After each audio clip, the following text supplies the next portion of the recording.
साम्राज्य न्यूज, सामान्यांचा असामान्य आवाज।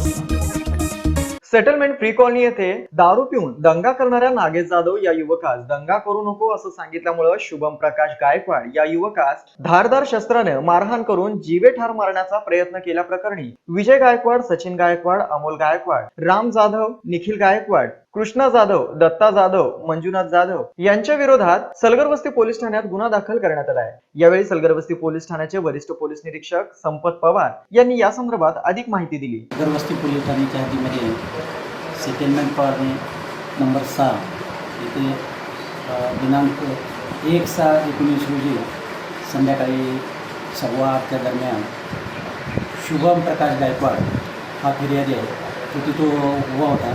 त्यावेळेला नागेश जाधव म्हणून हा इसम दारू घेऊन तिथे दंगा करता, मग त्यांनी त्याला तिथे कशाला दंगा करतोस, घरी जा म्हणून वगैरे त्यांच्या दोघांचं बोलणं झालं। त्यावेळेला त्या बाताबातीतून तो नागेश घरी निघून गेला।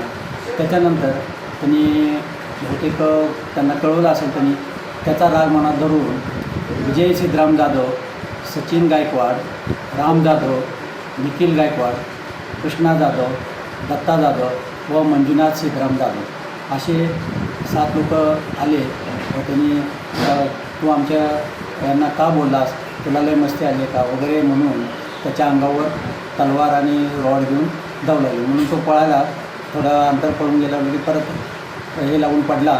त्यावेळेला त्याच्या डोक्यात पाठीत मारहाण केलेली, त्याला दवाखान्यात ॲडमिट केलेलं आहे। सदर आरोपींचा शोध घ्यायचा चालू आहे, लवकरच सदरचे आरोपी अटक। या प्रकरणाचा अधिक तपास वरिष्ठ पोलीस निरीक्षक संपत पवार हे करत आहेत।